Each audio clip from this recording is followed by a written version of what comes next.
something? Shoot, I apologize for not actually catching that up. Let me see.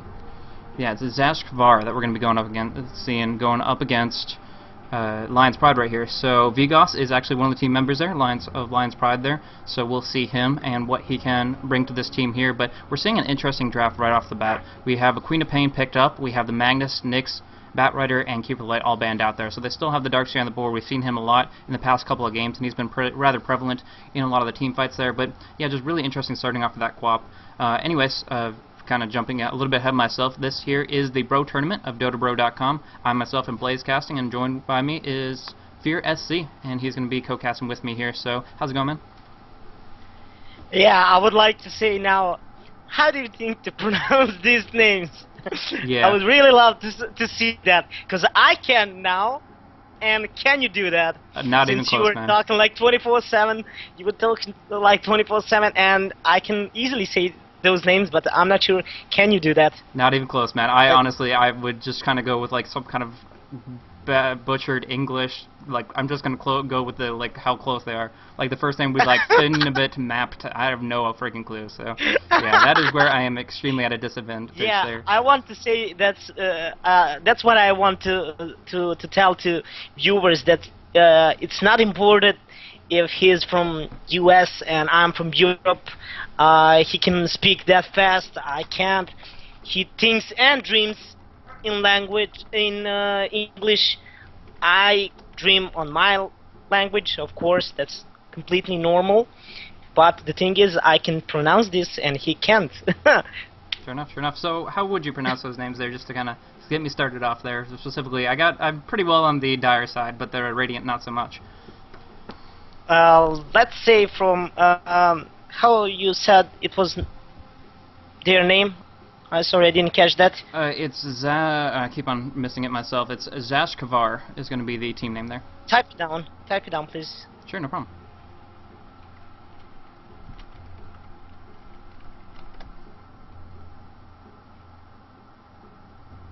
Alright, put that in Skype as well, one way or another. But yeah, so we're going to see them getting on into this, and I might just be calling them by their hero names. I'm just that far off there. But one way or another, we're seeing an interesting draft pick off right off the bat, and I definitely want to get on into that as quickly as possible. So what we're looking at here, we do have a Darkseer, Chaos Knight, and Wisp all picked up by Lions Pride. It's just extremely powerful heroes in the teamfight phase or in the ganking phase, wherever you want to go. These guys have a lot of potency. The Surge on Darkseer, as well as the Tether and high base movement speed of Chaos Knight, means they have a large range of mobility. You can go all across the map. And I gotta say, Queen of Pain and Luna bring a lot to that table too. She has the highest base movement speed in the game.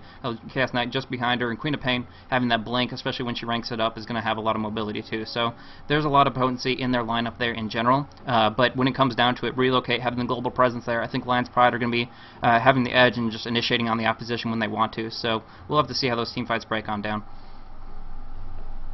Anyway, you can pronounce this like, well, you don't have that letter in your language. Oh, no. It's sh. It's Zashkvar. Okay. So yeah, Zashkvar. I don't know. Yeah, Zashkvar. Okay. Exactly. Zashkvar. Their names are Tini Pyat Martin, Yora Gde Fisura. It sounds ridiculous, but on Russian I think it sounds pretty much logical. Yeah. Skeptic Safronov, Gospodin Vedushi, and Inquisitor. That is interesting there. Yeah, I honestly could never have gotten that, and like I could probably try to translate that for like an hour and a half and still not gotten anywhere remotely close to that. So I'm glad that at least you can give them their rightful names there and kind of put the face on the hero there and kind of make that connection, because obviously I don't have that much capability in the Russian language specifically, but yeah, cool enough. So they're going to be drafting up plenty of different options there as we move on forward. And as far as going up against Vigoss's team, have you seen anything as far as from Vigoss or Stalk LP? I mean, I've seen a couple games. They did play a little bit. They played Na'Vi. They play in the Star Ladder a little bit. So I'm expecting a lot out of this team, but I honestly haven't checked out any of their games in the past month or so. No, I didn't, because I was like AFK for like 6 months and I didn't catch any game. I even missed International, and that's all I can say right now. Sure enough, sure enough. Okay. Well, that's cool. I mean, we'll see a lot of them one way or another. We'll learn by a little bit of trial by fire between these two teams going head-to-head here. And their banning phase is taking a little bit of time, so we're just kind of doing a little bit of filler content, introducing the players as best we can. I don't know have all the background for them, but I can at least pronounce the dire there, so that helps out a little bit. But moving on into the draft and how they're kind of going in the banning phase, it's weird to ban out both the Chen and the Undying. I mean, they're both really great heroes, but for completely different reasons. The Chen giving a lot of range of gank presence and push prominence, with the power to possess those neutral creeps and control the jungle. It's a little bit RNG based on the spawns, but one way or another, he's going to control the lane pretty effectively. Undying controlling the lane in a completely different way, having a bit of zone control, but kind of just saying, okay, this ground is lava, you either have to kill the tombstone or you're going to get a lot of zombies under your feet. And later on, Moonglaives will be able to deal with that, but because they don't want to have to draft a gyrocopter on top of their Luna, they're going to have a difficult time going up against that, and they don't want to have to worry about that. So eL'Pride is actually going to be the ones that ban that out, and are just going to ban out the Chen along with that. I'm not sure also about the bans coming out. Weaver, Nature's Prophet, and Enigma, all very interesting there. I understand the Enigma synergizing with the Darkseer pretty effectively there, as well as just having that much more global presence with the Nature's Prophet, turning a 4v1, and then suddenly a Wisp relocates a Chaos Knight in, Nature's Prophet teleports in, and it's a 4v4 all of a sudden, or even disadvantageous circumstances. So I guess that makes sense not having that as an option either. But the Weaver seems a little bit odd. He does have lots of potency with that Shooky. You can actually have Tether active on him and Shooky on through to get the stun on pretty much everyone, and that's pretty nice, but I don't know if it would have been something that eL'Pride was going for there. Maybe they have an idea beyond me. But Void is still in the pool right now. So yeah, I really love to see Void pick. Faceless Void does have a lot of potency, especially with Wisp, giving him the opportunity to time walk, tether stun, and then get a couple bashes in, presumably. But the big thing is to overcharge, giving him that attack speed. While he's in that ultimate, it's pretty much like a free Mask of Madness coming out of the Wisp there, and it can be very, very helpful for him doing what he needs to do. But they do have the Chaos Knight already, and it kind of depends on their farm priority. If they want to play Chaos Knight as number one, just get him crazy farmed as far as strength goes. Make sure he has the HP value to tank up and use those Phantasms effectively. But one way or another, we're going to see some picks coming out with the Jakiro to start things off. Didn't get banned out in the phase. They picked up took off the Lone Druid instead. So this Shadow Demon Jakiro Luna combo, we've seen this once before, and it is pretty potent. Luna going for a little bit of Lunar Blessing, giving some right-click damage, and then in the end, it's going to be about the Disruption, Ice Path, Lucent Beam, just doing as much damage as possible with that Soul Catcher up, and kind of going from there. But in turn, eL'Pride picking up the Leshrac. How do you feel about that one? And a Tiny, wow, without the Wisp, that is going to be very, very difficult to make work. But I was thinking that eL'Pride is gonna pick Tiny. Yeah, I could see that. Really, I thought that. That is really interesting there. As far as the laning phase, I think that means they're going to have to run the Queen of Pain on the off lane, kind of go Suicide lane, Queen of Pain, blink on out, unless they go for the aggressive tri lane. We saw aggressive tri lane last time around. It didn't work out particularly because they didn't get big kills, but that doesn't mean they don't have that opportunity, especially since they don't have a lifesteal or they can't just rage on out of half the stuns. So I think they definitely could go for an aggressive kill lane. Luna, Shadow Demon, and Jakiro up top with Queen of Pain on the solo safe lane. Tiny is definitely going to have to go mid. Actually, Tiny could go solo safe lane if they go for the aggressive try. But one way or another, we're going to see another lifestealer pick up, and that's going to be interesting there. He scales based on attack speed extremely effectively as well. Going to be going on through with the Feast and Overcharge, so that's going to be a lot of damage coming on. But I'm trying to think of how they're going to lane it now. I think it's probably going to be a 2-2-1, just because they can't really just leave one of the carries high and dry. Chaos Knight needs farm, Lifestealer needs farm, and they needed support to bring them that. I mean, they're not just going to be able to solo up a lane anyway. So Vigoss is going to pick up the Chaos Knight, and will most likely go with the Wisp, so that Leshrac can go with the Lifestealer and go for a 2-2-1, trying to shut down whoever goes in the mid lane. Oh, maybe Nice is going mid against Tiny, and they can easily have tri lane with Leshrac and CK, and let Darkseer on hard lane. Yeah, that definitely adds up there, the potential that they can bring on in. They can, especially against Tiny, he is a high HP hero because he has good amount of strength gain and base strength, but he has a low armor to start off with. Low base armor means that Lifestealer can just chomp on through there and stalk LP. Probably going to try to put out some aggression in that regard there. So going on into the game here, we're going to have a quick pause coming out, which will just give us a little bit of an opportunity to introduce the players and things along those lines. So thank you guys again for tuning in to this DotaBro BroTournament game, and this is, now is this technically round 2, I believe? Yeah. So this is the first half of our round 2 games. They're split down in the middle there, and we're going to cover one of the sets here, and then we're going to go on into a another round 2 game after this one here to conclude for our tournament today. Specifically, just doing the 4 games for today, and then 4 or 5 for tomorrow, starting off at the semifinals there. But this will decide which of these 2 teams goes to the semifinals, and one way or another, now that they're in the top 8, that means they're going to be taking home some prize money. If only $50, it's still going to be something in their pockets to go right home to, so that's going to be pretty cool. But yeah, in the end, obviously they're going to go for more than that. They don't want to just leave home with $50, and they're going to be trying to go for the big prize money here. And I think eL'Pride has a chance to take this home with their really, really good lineup here, but they're going to have to make it out of the laning phase if they want to branch in that team fight, because when Wisp hits 6, that's when their team fight really breaks through potential. I mean, it's not really even team fight, it's just their, in general, their play style, their whole team lineup, more so than anything else. So let's introduce the players. You can go with eL'Pride. I'm gonna take Zashkvar. Please do. The thing is, it's kind of funny to have Tiny, and his name is Tini, if I can pronounce like that. It's Tini Piat Martini. Shadow Demon is Yorag de Fissura. Luna is playing like Skeptic Safronov is playing Luna. Gospodin Vedushta is playing Jakiro, and Inquisitor is playing Queen of Pain.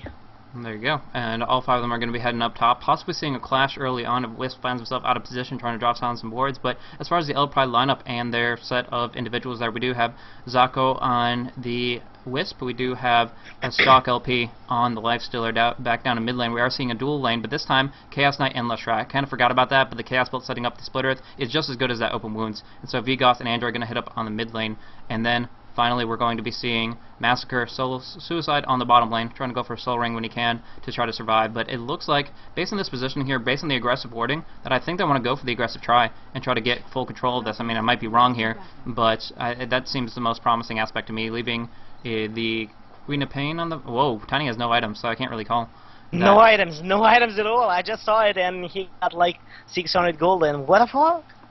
Yeah, I mean, right now he can't even do, like, he can barely do an avalanche. He definitely not an avalanche toss level 2, so he's going to need some stats to back him up, but it looks like he is going to head for the mid lane and presumably pick up some items of his own. He does have 603 gold available, or going for, you know, a Midas Rush with no stats. I have no idea what he's doing here, but we'll have to see if Tini Martini has a plan for us here. In the meantime, Invisibility picked up on Inquisitor, I guess. He's going to be trying to do what he can against Darkseer on 1v1, and generally that's going to favor the Queen of Pain. As long as she can get a good position up against the Iron Shells, she'll be able to do some good harassment. Not going to necessarily kill the Darkseer, but force him off the lane once or twice would be really nice. But yeah, most of the action is going to be up top. 2 versus 3 here. Stock LP, and yeah, Zako going to be trying to survive as best they can. And a lot of consumables on the Wisp might help that, but they have to watch themselves out, because again, that Ice Path and Lucent Beam with the Disruption Soul Catcher is going to be very difficult to work with. And the Courier is going to finally bring out Tiny and his items. He wanted to get triple branch boots right off the bat, and that's going to allow him to do so.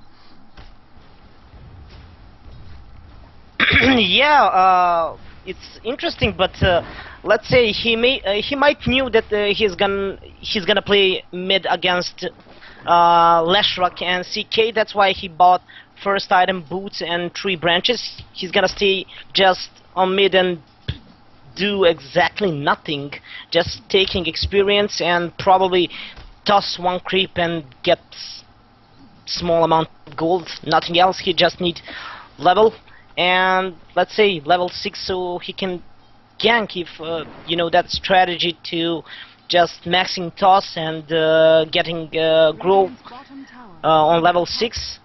It's huge amount of damage.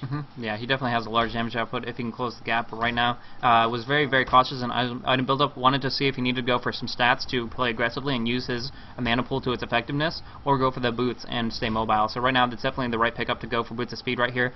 He has 335 movement speed, will just be fast enough to keep out of range of that Chaos Knight, because Tiny without boots, without any points in grow, is actually an extremely slow hero. So without boots, Chaos Knight could literally just walk up to him and close the distance that direction. up on top lane, it's interesting the positioning right here. Shadow Demon has been trying to harass the Wisp out of the jungle right now. He's been working on pulling. He has a 5-second mark. Yeah, he's going to pull to north and be able to just get those creeps pulled off and make sure that the lane creep equilibrium is pulled back, possibly even doing a double pull, doing this. But I think Shadow Demon has other things in mind. But in the meantime, I think it's just going to be a complete victory on mid lane. Vigoss is going to get complete free farm and try to roam around with that bottle with their rune and such. And instead, they're going to transition to Shadow Demon to try to help Tiny out in this situation here. Well, I didn't think that Shadow Demon is gonna babysit Tiny. Maybe he shouldn't do that and let Tiny to be just by himself on mid. Yeah, maybe he's gonna pull. Yeah, he's definitely no. He's coming back I bottom. thought he's gonna pull. Well, you can always pull this here. Yeah, the mid pull, if he does break down the trees, it'll be a lot easier, but you can pull it one way or another with the right timing there. But it looks like he's heading down towards the bottom, wants to stack and pull, and maybe put some pressure on Darkseer. The rank 1 surge lasts 3 seconds, again the banish 2.5, so if they can force a surge right here, they can actually get Massacre in a terrible position. So going for some right clicks, a little bit of path block, but didn't block him in the trees just yet, so now he is slowed down by Shadow Strike. As soon as he pops the surge, that disruption will come out. Massacre knows this, and this is going to be first blood right here. So 2.5 seconds left on the surge, cancelled out, and the Scream to make sure of it. Inquisitor picks up the first blood here, and up on top there is some pressure going on the Lifestealer. Does get the Ice Path long range, but he's going to sit high and dry with 340 HP, be able to get right on out of there as well. Tiny with the Flying Core, you're going to get salves just to try to stay in line. Literally all he wants to do is stay within the 1200 experience range to watch the creeps die. Doesn't need the last hits, just needs to make sure that he can get the experience to be prevalent in the mid game. Yeah, definitely. He's going to max toss first instead of Avalanche and getting growth on level 6, definitely. He shouldn't risk to get 4 levels of Avalanche and Toss at the same time. So a little bit of harass going to be going on him, but in the end not much going to be going on through. And it's just going to be kind of high and dry. Actually, bottom lane, we got to check out Darkseer is putting pressure on Shadow Demon right now. Double Iron Shell at the time. Now Massacre does have Soul Catcher on him, so he has to watch his HP. Instead, manning up on Inquisitor, getting a lot of damage. Look mid. And now, Haste Rune, yeah, he wants to go on him. 3 second stun, that's going to be enough. He's going to toss. No. He's not going to be able to. Too much disable. 3 second stun followed up by 2. 5 seconds is a really long time to be locked down by yourself. 2 DPSing. And though there was a lot of tower strikes, it's going to put eL'Pride on the board. Vigoss picking up first. Actually, yeah, Chaos Knight did get it, so pretty cool there. Picking up that Haste Rune and using it to dive the tower very effectively. So, did what he needed to do, and unfortunately, Tiny couldn't stun the opposition on the tower. Yeah, he wasn't expecting. He might know that he got Haste Rune, but he might, I don't know. Maybe he didn't manage to get Avalanche at the time, but I would toss him back definitely to Leshrac. Damage pressure coming out on Stalk LP, trying to force him off the wave a little bit. He has actually only gotten 4 CS compared to Luna's 24, so right now Wisp just not having enough presence on the lane. At level 3 he can't do too much, a little bit of harassment with the spirits. Has tried to do a little bit of pulling on the back end of the jungle, now going to try to do so once more, but in the end it kind of just pushes out the wave if he's not going to pull out a second set of creeps. So unless he can do a double pull, which it doesn't look like that's an option with these creeps not being available here, that means that he's just going to unfortunately push out the wave in the end, and that's going to put things in favor of Luna right here, who has complete control of the lane right now, and that makes it difficult. Lifestealer can't last in under the tower. He is actually having trouble surviving for the time being. Luna going very aggressive in this position, tanking up a few creep auto attacks, but will just walk right on out with that 405 MS. Open Wounds comes out onto Jakiro. Wisp is not nearby though, and now they're going to go counter aggression. The nice little rage, nice little damage from the tether. They're going to be trying to bring down the Jakiro, but Zako will fall first. Will the spirits hit him? No. Lifestealer trying to close the distance. No. 365, he will get the last hit. There it goes. Just a little bit of movement speed advantage, and he will be able to bring him down. Stalk LP taking that in the bank, and coming back a little bit from his really low amount of creep score farm. In the meantime, Chaos Knight controlling the mid lane completely, so I guess it's a trade-off. Giving Vigoss a little bit of farm, and yeah, Stalk is just going to have to make up for it with a couple kills here and there. Yes, it was a trade 1-for-1, but I don't know. It's hard to say between the Lifesteal and Luna who benefits more from the farm in this stage of the game. Well, Jakiro has 340 movement speed, and Nice had has 365. That's why he caught him. A tiny bit movement speed increased, and he died. If Nice didn't have boots, maybe he would survive. Oh, bottles barely bottles to survive. He got caught out. He was trying to go aggressive. Wisp came in for the tether. Instead, Wisp is going to take a fall right here. Nice transition in from Jakiro. being able to just do everything he needed to right there. And that was possibly because the Wisp kept on egging him on. He's like, go, go, go, and he gets to tether off. And then right when they get into tower range to pop out the cast build, the Avalanche and Toss come out simultaneously. So Vigoss took a ton of damage, barely got out of there with that bottle charge, and from there Wisp, obviously just in a position where he didn't need to be. And Jakiro, level 5, surprisingly, doing extremely well as far as experience goes compared to most supports. You look at Shadow Demon, he's got 95 experience per minute. Jakiro sitting at 250, so 2.5 times that amount. He is almost level 6 and doing really well for himself right now. Do you think that Tiny will get bottle, or he's gonna just skip it? I mean, it's 7 Mark 7, whatever. Yeah. And it's kind of late for to get bottle. Yeah, I mean, he has already missed 3 runes. He's not going to be able to control them very well if he is going 1 versus 2 on the mid lane. And along with that, it's not going to help him survive as effectively in tons of disables, because it doesn't give him static HP. It gives him the opportunity to sip in between auto attacks and stuff like that. So you might heal a little bit, but it's not going to be nearly enough, as much as maybe just picking up a little bit of extra strength right off the bat. Generally see Tiny go phase instead of the treads, but whatever he can do to survive is really what he's looking for here. Double damage rune, going to spawn for the Chaos Knight here, going to bottle that up happily, and going to control the bottom area from here. Shadow Demon pulling for the time being, but that might give him the opportunity to strike under the tower. Inkster does have, however, rank 1 blink, and probably can jump into the jungle. So Vigoss, with that Iron Shell, wants to go man mode right here on the Shadow Demon. Can he get him? The Disruption comes out first, so unfortunately no. They're all going to fall back, and he's not going to be able to get too much out of that. Up on top lane, though, the open wound, sorry. Oh, nice! Done! Ice Path on 2, the Eclipse pops on out, but there's tons of creeps. They get to the Wisp. Now they're looking to Life Steal. He bests on out, looking to change things around, but he does not have the gap closer. He already He's gonna die by creeps. And Leshrac died by neutrals, ancients. At the top, that was the really, really nice stun by Tiny, and then toss him back to last range creep, and got 2 hits by tower. I told that he's gonna go for maxing toss and grow on level 6. It's pretty much extra combo. Yeah, doing really good there. Toss and grow combo in early phase, it's way much better than avalanche and toss. Yeah, I've tried it. There's a lot of different numbers, but picking up level 6 really, really enhances your combo damage if you just get 1 right click on top of that. But the fact of the matter is, yeah, he's just really the perfect hero to shut down their aggressive plays right here. They want to dive the tower, they want to bring down him really, really quickly in a large amount of disables, but if he gets even a second to cast out his abilities there, they're going to be taking damage from the tower during his entire stun, and of course, taking a lot of magic damage and a couple right clicks on down will be enough to finish the job there. So yeah, Leshrac dying to neutrals isn't exactly what Tiny wanted, but the fact that he's surviving effectively enough on this lane here, currently sitting at 0, 1, and 0, he's doing okay. I mean, he could be doing a lot worse against the Chaos Knight Leshrac, which is arguably one of the best dual lane kill lanes in the game right now. So, able to do a lot with that. Double damage pops off from Vigoss. Had it saved up from before, but the Reality Rift comes out before the Split Earth. However, with that 3-second stun, the double damage will certainly be enough to rock his world really, really quickly now. Jakiro sends out an Ice Path, but it's not going to be too much. Just coming in a little bit too late to pop off that teleport and not be able to do too much in between the two. Right now, Luna's picking up a Ogre Club. Do you think she's going to rush a BKB, and do you think that's the best option? Well, why not?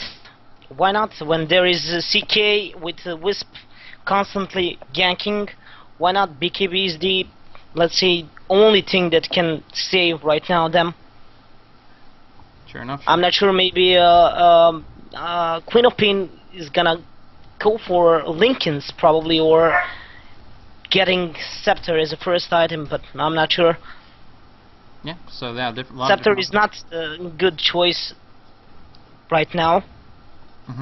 Yeah, as far as surviving against this crazy burst, I could definitely see Lincoln's being very promising. Reality Rift and Chaos Belt both being just spells that you really want to be able to avoid. But one way or another, there is going to be some lockdown, and maybe a BKB might be just more appropriate. Same thing as what Luna's thinking. Now, BKB is kind of has a positive and a negative aspect to picking up so early. The fact of the matter is, every time you use it, you do reduce the duration. Starting out at 10 seconds every time. Nice TP from Shadow Demon. Knows that he's going to get cornered out and is able to get on out of there, which is really solid. Surprised he didn't teleport to the tier 1, since he didn't really have to go all the way back to base, but wants to gank up on another lane, and that's fine. Get a little bit of experience for him. But as I was saying about the BKB, the more times you use it, the less relevant it is, and that's kind of odd for a carry type item. Carries get it all the time, but the fact of the matter is they want to go for late game. You can always sell it. Actually, Don't you forget can't. that. You can They sell it. they changed it at 6.75. You can no longer sell a BKB, so you have to just drop it on the ground and buy a full 3,900 one. So it actually is very, very expensive to try to replace it late game, and for that reason, it's punishing. To use it early on is great to be able to win a team fight with it, but if it's not worth it, then you're going to be losing a lot of the benefit there. Going down to 5 seconds in a team fight, I'm not going to say it's almost nothing, it's still relevant, but you have to be very cautious about when you time it. And finally, Tiny gets his first rune of the game, picking up a bottle of his own, 12 minutes in. That's really going to be the first rune that he can actually acquire with Jakiro's help. Yeah, definitely. And let's see at the bottom tower what's gonna be against Quap. She's hiding in the woods right now. Yeah, they really want to get a kill, but this observer she ward got would be vision. enough. Yeah. So what I think they really need to do right now is get the Wisp up to level 6, get that relocate rolling, because they can get guaranteed kills with that. Right now they're fishing for kills that they think they can acquire if the enemy messes up and gets themselves out of position. And Quita Pain gets the right opportunity, sees the enemy walk away under that observer ward and uses it to bring down the Darkseer. Didn't see how, I guess popped off the Sonic Wave to get a little bit of unexpected burst on through, and that's exactly what he needs to do, to shut down that mechanism that's going to be building up on the Darkseer here. Quap wasted everything on Darkseer, but for kill, let's say that's not a waste then. Sure enough. So we're seeing Leshrac TP on end. They want to go aggressive right here. Vigoss has that tether. It's going to expire, though, and they're not going to be able to initiate with the enemy now seeing the Leshrac. They're like, okay, too many stuns, back off, turtle under tower, and just kind of hold the line with a little bit of counter push from the Jakiro. Not ranking up Liquid Fire this time, going for Dual Breath, going for some team fight abilities, going for stuns and slows and everything in that book there. Now it looks like they'll surge on Lifesteal with that Ion Shell up. He can pop off the Rage whenever he needs to avoid that Lucid Beam. The Soul Catcher and Disruption come on out though. Eclipse goes through, the Rage is up, it's not going to hit on enough. Now Luna, there comes the Infest. Are they going to turn it around? No, Massacre is on the run, but there's a big toss. Big toss, the Infest comes on out though, and Shadow Demon on low life. He does die to the tower. Will there be a Rage in time to keep Lift still alive? There's no mana for the Lucid Beam, so it looks, oh, another toss. Oh, amazing play coming out of Teeny Martini there. Really, really nice stuff. Rank 5 toss, only 10-second cooldown. 2 big tosses to secure 2 really amazing kills.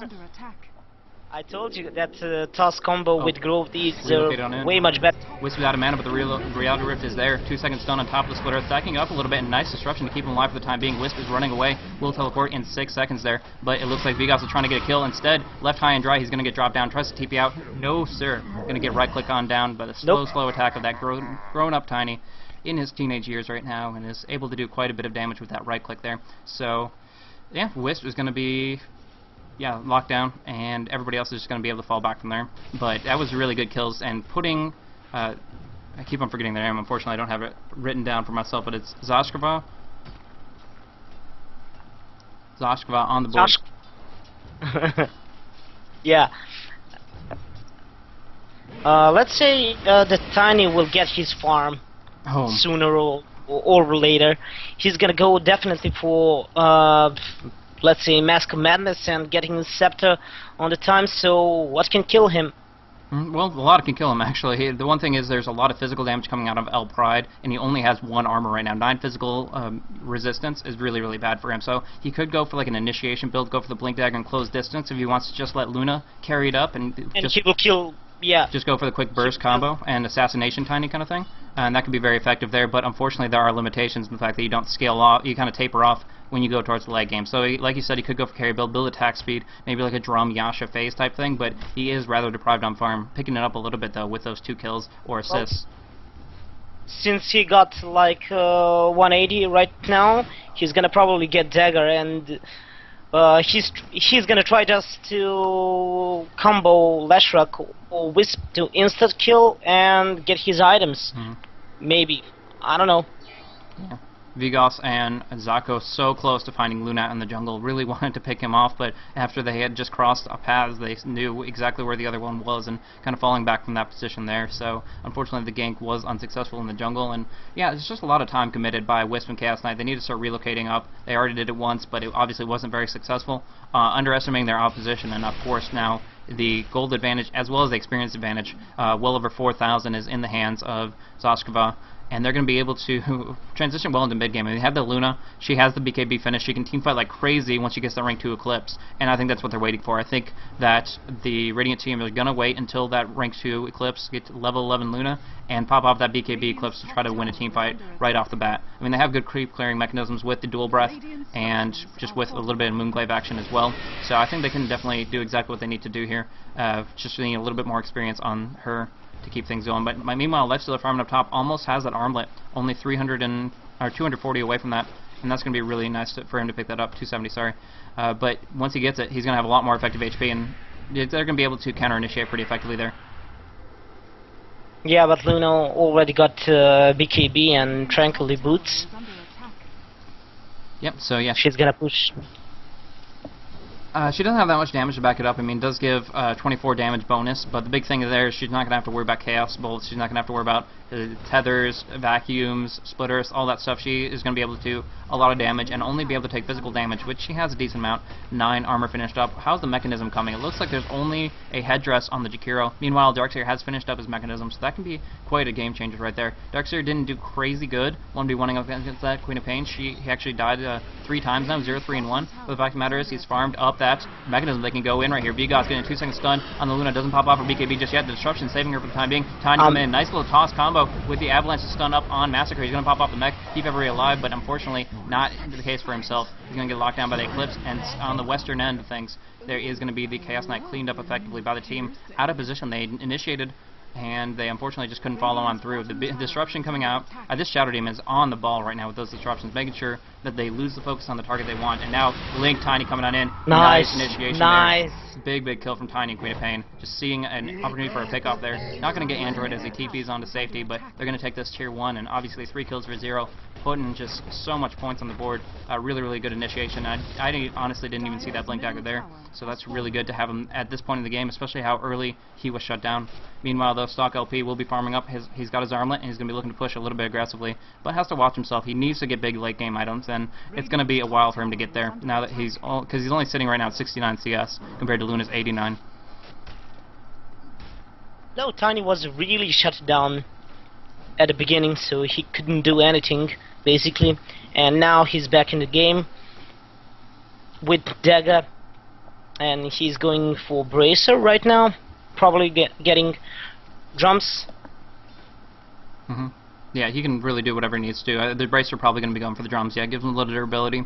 And the big thing is he's going to give an aura to Luna to do that much more damage while she Moonglaves on down. When she gets that Manta style, going to be able to do a heck of a lot of damage and try to scale a lot on that agility primarily. So that's what you're looking for there. Nice attempt for a toss avalanche, but Vigoss going to step away from that and not take too much there. Creep wave is cleared out, but he really likes reality riffing creeps. It freaks me out. I'm like, I don't really see that very often because he's a pretty mana reliant hero. But one way or another, he's picking up last hits, and he's setting himself up to be sitting at 70, which is just a little bit below his Lifestealer counterpart. On the other side, what do we see here? Quap with Orb. Nice. 0.3 gold. Hex is on the way, definitely. Yeah, that's going to be very helpful with that ultimate orb there. I mean, yeah, you could go for the Lincolns with it too. It does give nice amounts of stats, and that we already talked about how that could be helpful against the open wounds or the Chaos Bolt, reality, that kind of stuff. But generally speaking, if she does get that Scythe of Ice, the Chaos Knight doesn't often rush a BKB. In this case, he might. Looking at, he does have the Ogre Club and kind of go for it, but because he is based around those Phantasms, one way or another, he's going to have to build up his strength pretty hardcore. But if they can get a Scythe, and that's a pretty long duration to disable, 3.5 seconds is like an hour and a half in Dota time, so it's going to be able to do a lot there, and the fact that they can pick it up this early is going to be very beneficial in their team fights going on through. Now Luna is going to look to push down on the tier 2, does not have Ring of Aquila, so her creeps will kind of get decimated really quickly, especially with that Ion Shell on the board, but, you know, just continuing her farm is really what they're looking for, and now she's at the top of the CS and at the top of the GPM, 365, can't complain about that, so she's doing pretty good, and she's going to be looking for most likely a Manta style pretty quickly early on. Yeah, 2.8, definitely going for Manta. Not sure we'll get first orb or getting Yasha, but probably Yasha. And Top lane, whoop, died.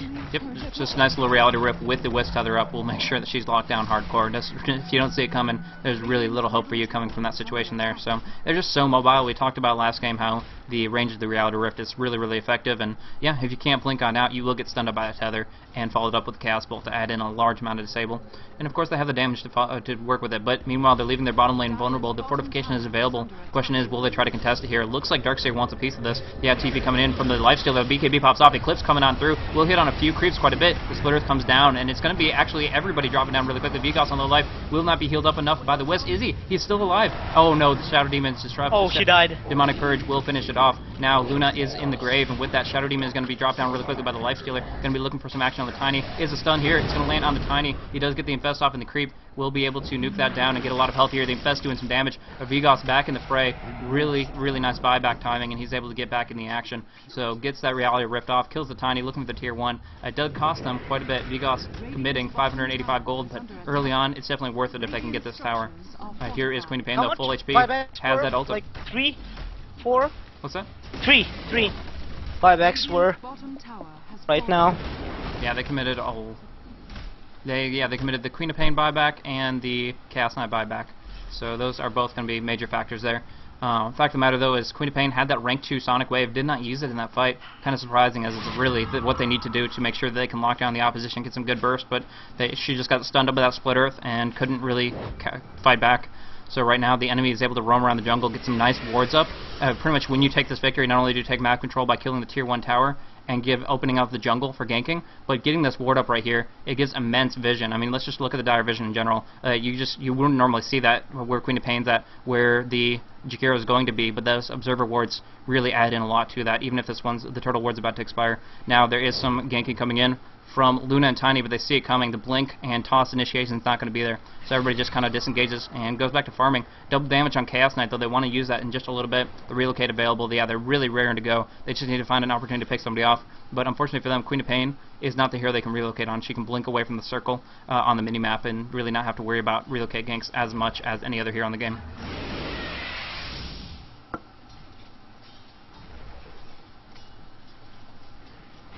Maybe Pop will think about it to get Hex or getting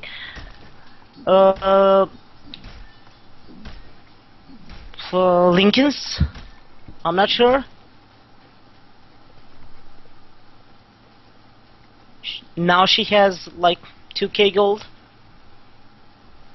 So one interesting thing is the Luna's going for that Eagle Song, going for the Butterfly, really wants it early on. There's so much right-click damage, and that 35% evasion will help out quite a bit. Once she's immune to magic for the 8 seconds that are currently remaining on the Black King bar, and the fact that she has 35% evasion, she's going to be very difficult to bring down. A mechanism will make it so she's almost unkillable. I mean, if they all focus her and right-click her down, chances are they'll be able to finish her off despite the dodge. But the fact of the matter is they're going to have to commit a lot to her, and with the way that Shadow Demon's been playing with his defensive disruptions, and of course with the mechanism that's going to be coming up soon for the Jakiro, I really think that they're going to have no problem at all keeping that Luna active in the team fights until that 5-second BKB wears off.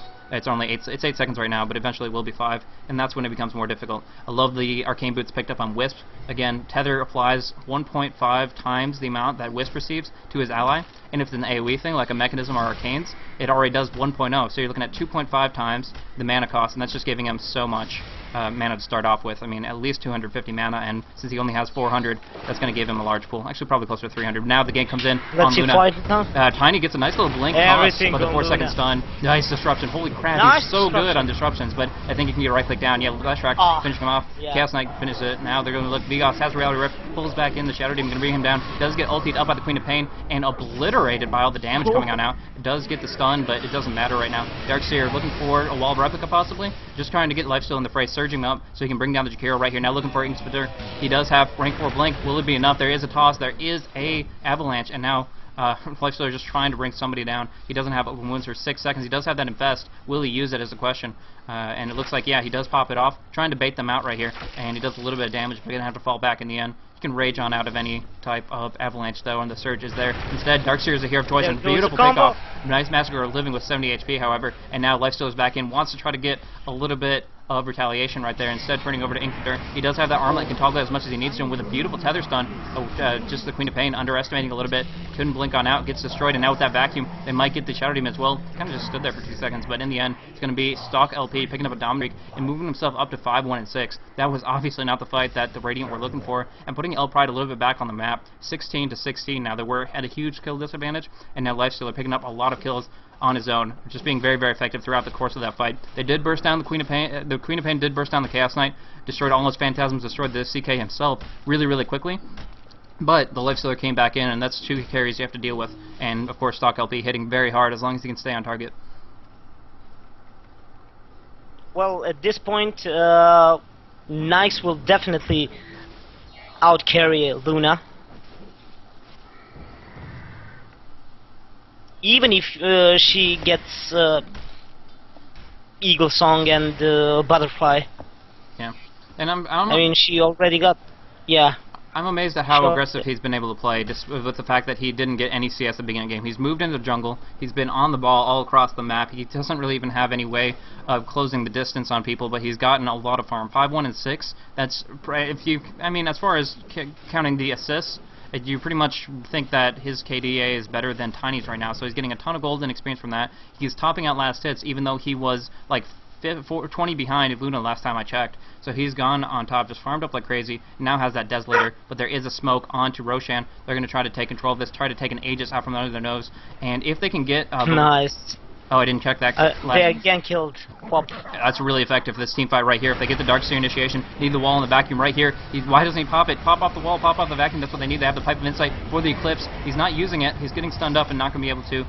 Instead, it's too much damage coming on out, and Wisp will take a fall. Lifestealer on low, but he's going to be able to walk away from this with Armlet. Now the Disruption comes out to keep Jakiro alive for a moment, but it's just a moment's reprieve, as he will take a fall in the end. Vigoss going to be able to bring him down. On the right, eastern end of things, Shadow Demon will take a fall. Triple kill in the end for Vigoss, but I'm really astonished. I was looking at Massacre the whole time. He had wall, he had vacuum, and he had pipe, and not a single one was popped until the team fight was almost already over. And I really feel like he should have tried to do that as soon as possible. And unfortunately, that did cost them their Wisp, but in the general, you can't complain about 4 people down and controlling the Roshan. Now they're going to take that with no relative ease. Lifestealer going to be picking up that Aegis the Immortal, 2 lives on a Lifestealer with an Armlet and Infest that does so much damage as well. It's going to be really, really difficult to bring him down now. Yeah, he's going definitely for Monkey King bar, so he can't miss Luna. Yeah, that is exactly what he needs to go for here. It's kind of like a gold race, who can get the item first. If Butterfly comes out before the Monkey King bar, then Luna will have an advantage in the next engagement, but as soon as the MKB comes out, it kind of nullifies all the benefit coming out of that, and stock LP is going to be able to stay on point right there. Just a little bit of stun on Luna is all he needs, but again, the disruptions have been really, really good for the Shadow Demon, and they still have to continue to watch that out. But with this Roshan kill, you can just see the last team fight plus Roshan, the golden experience are now completely in favor of the Dire. They were behind for almost all this game, and now coming on through with just one team fight, just one Roshan, and the experience alone is up over around 13,000. So that is amazing for them. Tiny does not have his Drums of Endurance just yet. Picked up Phase, picked up Magic Wand, a couple of the items that he really wished he had during the laning phase, and now he's finally just kind of making up for lost time. But it might be too little too late. The Luna cannot carry this game alone, I don't believe, especially when the Lifestealer has 2 lives under his belt there with the Aegis. Yeah, again paused. Not sure why. Again paused, not sure why.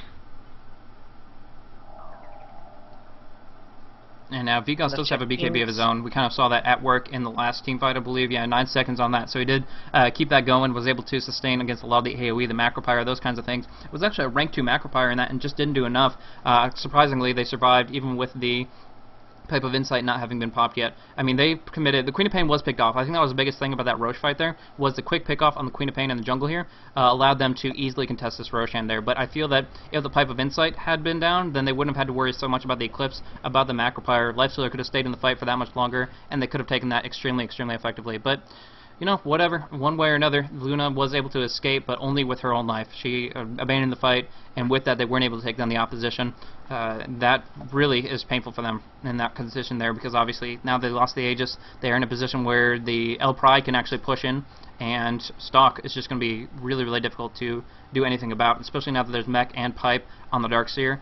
He has enough mana to sustain them and the ultimate if he's at a full mana bar, so he needs to probably get Arcane Boots just to make sure his mana is sustained effectively, or just have Wisp help him out with that quite a bit, because that can be really helpful too. But one way or another, if Massacre has his full mana bar available and he can use his full component of spells, I don't think they can lose a team fight on open ground. So that means that Radiant are going to have to watch themselves, ward very effectively, and try to control inside their base. Just make sure they can turtle up, but it's difficult to do against a Wisp, because anytime somebody is out and about doing anything out of position other than Queen of Pain, they're going to get picked off. I guess Tiny has that Blink Dagger, so that helps them out a little bit too, but other than that, they can easily do for a quick, easy gank and shouldn't have any trouble there. And now with only 700 away from that MKB on Lifestealer, he's going to be able to wreak havoc in the team fight in just a little bit, giving him a lot of much needed attack speed, but most importantly, allowing him to have that true strike against the opposition. Rune Spawn Illusion, that's going to give him a lot of phantasms in 3 seconds. That's going to be no. Look, items. He's not going for MKB. He's switching for critical. That is an odd decision right there. I gotta say, I kind of think it's a mistake. If the Heave misses, if he gets unlucky in a team fight against Luna, and like he attacks him 5 times and misses like 2 or 3 just by out sheer luck on the Luna's behalf, then it's going to cost him a lot. Of course, Daedalus still contributes a lot of damage to anybody that doesn't have the butterfly, and it's almost as good against targets with a butterfly, but it can also be a painful decision, especially since the Daedalus doesn't have the higher coefficient of critical now. It went up to 2.7 for a while, but now it's back down to 240% damage, and for that reason I definitely think the MKB would have been a lot smoother, especially since it also improves his attack speed a little bit, which Nyx needs to keep his feast ongoing. But yeah, whatever, he's going to make that decision. It may pay off for him. I mean, if you get a lucky crit that isn't dodged, then that's going to be very, very nice, but in the meantime, the butterfly is finished up on Luna, and that will give her a large amount of effective HP against every single opponent right here, so that's going to be really effective for them. Don't forget that sooner or later is going to be Manta also on Luna. And just the strength alone from that item allows him to be that much more defensive while he's being very aggressive there. And Lifestealer is not an AoE hero by any standards. He goes for single target hardcore. The Infest does a little bit of AoE magic damage, but in general he's going to be looking at focusing down one individual, and if there are illusions on the field, they're going to rely on the damage from Leshrac and Darkseer to try to handle that. And if, you know, Luna gets tanky enough, that might not be an option. But now they are all as 5s. They're looking for a nice little pick. But all that the Radiant have to do right now is wait out the Aegis of the Immortal. It is going to be down in 3 minutes, I believe. Yeah, 3 minutes have expired, so it's going to be 3 minutes more, and the Aegis will be gone. And they're just trying to bide their time until that goes on through. Nice warding right here on both teams' parts. They just both put up the Observer ward. However, the Radiant did see the Dire putting it down. I don't know if Teal was visible from the Dire ward, but actually, Scythe of Ice finished up for Queen of Pain. Will it cost her? There goes a 4-second Chaos Bolt, and yeah, the Spirits, the Urn, it's going to be enough. She finished off the Scythe of Ice, but this is going to be the pickoff that allows them to push with this Aegis right here. And Chaos Knight casually picks up a Reaver as well. 25 strength, much more damage for his illusions, for his HP bar, whatever he needs. So that's going to be very nice, picking up the last hit on the tower, and now focusing down. They have this big opportunity. 45 seconds with Queen of Pain. She doesn't have money for buyback. She just bought a Scythe. And for that reason, Stalk LP is going to tank up the tower, use that Desolator to reduce the armor, and try to overcharge, battering on through the backdoor protection while the creep wave is coming through. Bottom lane, Luna will split push and put a little bit of damage on the tier 2, but the question is, will there be enough damage to bring down the racks? They have decided not to commit any more overcharge, waiting for the creep wave to come on through. The backdoor protection is gone. Now they can go force it down. Phantasms come out, but so does the Macro Pyro. They're going to get burned up by that quite effectively, but so much damage on the tower. The pipe comes on out. Ice Path not going to be enough. Luna TP is back. She's not going to push down on the tier 2. Wants to try and fight this, but the Queen of Pain's not up for 10 seconds. They can take the melee and get out as fast as possible. Reality Rift on nothing, I don't know, but they're going to be able to bring down the melee. Looking at the range now, are they going to fight this 5v5? The pipe is on cooldown. Massacre has that wall. Will they use it defensively? No, they're just going to walk away. And unfortunately, there's no retaliation coming out of Zashkvar. All of them are just falling back for the time being. Tiny doesn't want to blink in and try to counter-initiate, but they're transitioning up. They're going to go for the top racks. They have the Aegis. They're fighting 6v5, and they know it. So Stalk LP on the front lines, the backdoor protection is down again because the creeps are in the base. And so Stalk LP just wreaking havoc. There is a disruption coming out for Luna, giving her pretty much a pseudo-Manta style for a moment, but that tower will fall. Stalk LP on half-life, turns off his armlet, gets his mech, but are they going to go for more? Well, at least they took tower, so they don't need to get anything else right now.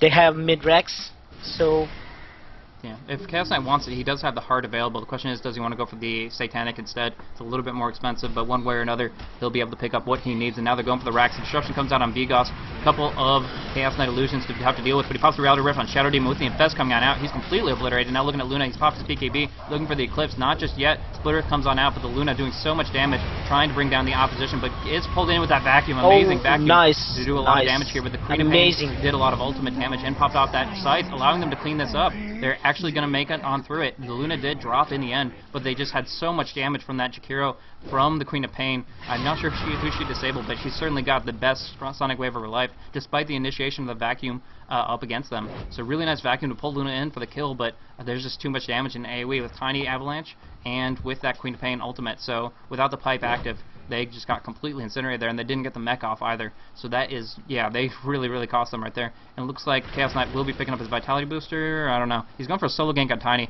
He did waste the stuns, but the Blink, holy crap, the Blink come out before the Reality Rift damage goes on through. So he's going to be able to survive, and Vigoss just going to mildly farm the enemy creep wave out of position here, but they're not going to capitalize on it. They're going to try to make sure their waves are pushed out, and they're not going to get pushed in any further. They've already lost 2 racks here. They don't want to have to worry about these top 2 as well. And Tiny has like 2.6k gold. Do you think he's going for a scepter or? Hard to say. Right now he does have the drum, so a little bit of attack speed will lend aid in the kind of cleave aspect of that going on, but they already have quite a bit of AoE damage with the Moonglaves, with the Sonic Wave Scream, and Jakiro especially, so I'm not sure if that's what they need. They definitely want to get some damage output. I think that he might go for Assault Cross instead. The aura just helping so much and making sure Luna can deal a large amount of damage. She has the Helm of the Dominator. She will be able to do a lot right now, life stealing up as best as possible, so I think that -5 armor on the opposition would be great if they could pick up an AC right now, but of course he is only 3200. He has a long way to go, and he might just pick up the Aghanims as just to get a little bit more strength on his bones there.